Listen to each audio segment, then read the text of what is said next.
दोस्तों, अंतरिक्ष में रॉकेट जाता कैसे है? अंतरिक्ष में जाने के बाद रॉकेट का होता क्या है और रॉकेट सीधा ऊपर ही क्यों जाता है? क्या अंतरिक्ष में जाने के बाद रॉकेट वापस पृथ्वी पे आ गिरता है? आज हम इसी के बारे में फुल जानकारी पाने वाले हैं। अगर आप ऐसी नॉलेज वाली वीडियो में रुचि रखते हैं तो मेरे चैनल को सब्सक्राइब करना न भूलें और बेल आइकन ऑल वाला बटन क्लिक अवश्य करें। दोस्तों, रॉकेट का मतलब आखिर होता क्या है? दोस्तों, इसका मतलब एक तरह इंजन होता है या इसका मतलब ऐसा यान भी होता है जो इस इंजन को यूज करता है। अंतरिक्ष में भेजे जाने वाले मिसाइल, अंतरिक्ष यान या किसी विमान को पृथ्वी को गुरुत्वाकर्षण क्षेत्र से उठाने के लिए रॉकेट का इंजन जरूरी होता है। जेट इंजन की तुलना में रॉकेट का इंजन थोड़ा डिफरेंट होता है।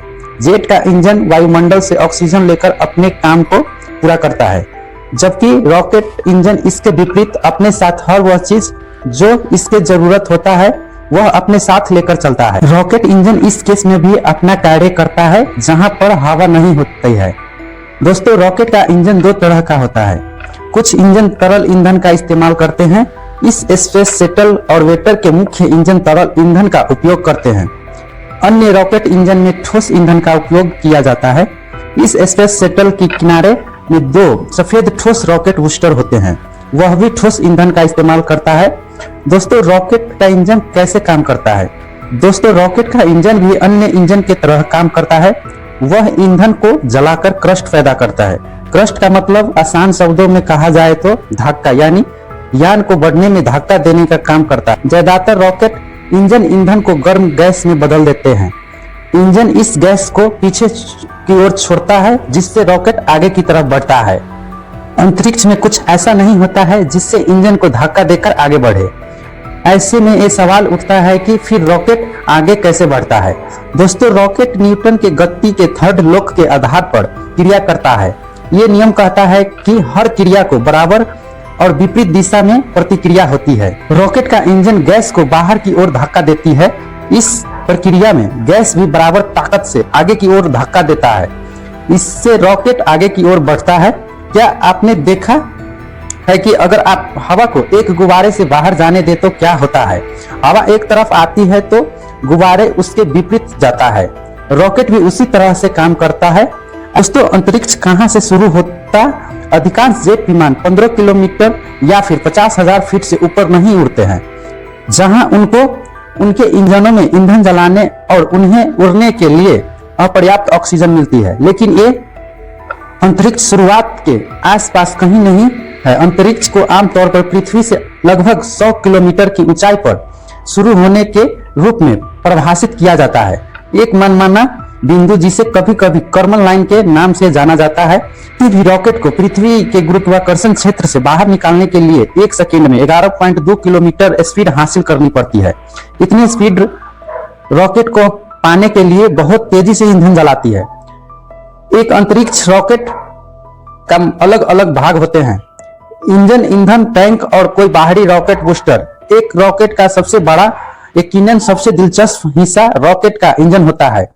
इंजन जो कि रॉकेट को आसमान में पहुंचाता है। जैसे कि हमने पहले ही कहा था, रॉकेट जेट विमानों और पृथ्वी पर चलने वाली अन्य ईंधन से चलने वाली वाहनों से भिन्न होते हैं क्योंकि उन्हें ऑक्सीजन आपूर्ति करनी होती है। आधुनिक अंतरिक्ष रॉकेटों में एक तरल ईंधन जैसे तरल ऑक्सीजन, तरल हाइड्रोजन द्वारा संचालित मुख्य इंजन होता है, जिन्हें विशाल टैंकों से पंप किया जाता है।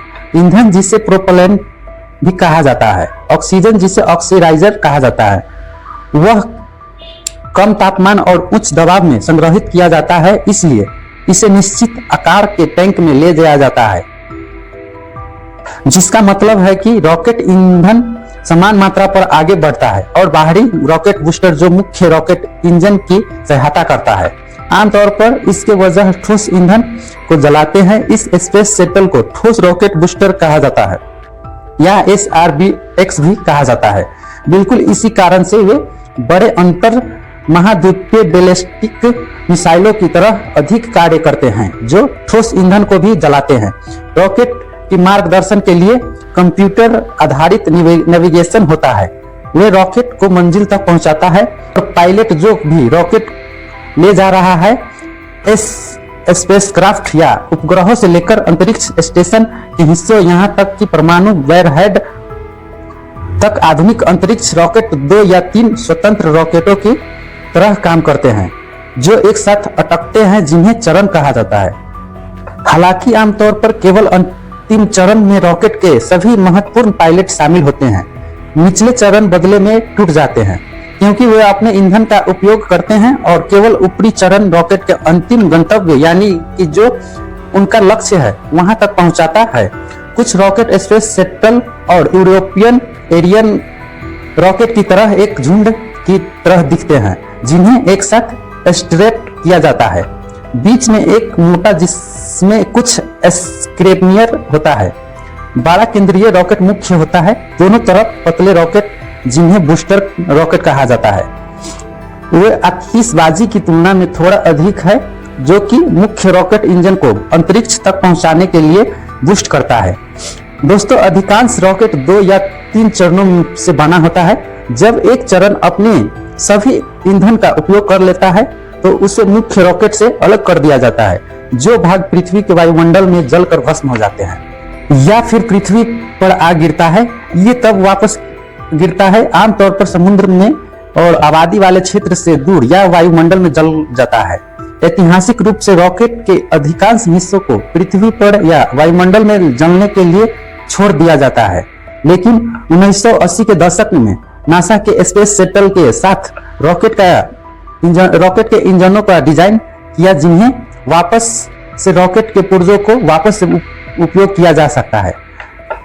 जितना अधिक एक रॉकेट का पुर्जों का वापस पुनः उपयोग किया जा सकता है उतना ही सस्ता रॉकेट लॉन्च हो सकता है और पैसों की बचत हो सकता है। दोस्तों, रॉकेट एकदम सीधा ऊपर जाता है जबकि प्लेन को उड़ने के लिए दौड़ लगानी होती है। ऐसा क्यों होता है? चलिए आपको इसका भी जवाब ढूंढ कर दे देते हैं।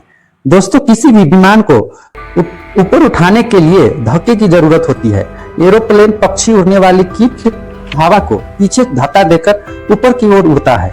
रॉकेट में पंख नहीं होते हैं और इसलिए इसको ऊपर उड़ने के लिए इन्हें धक्का इंजन से ही मिलता है।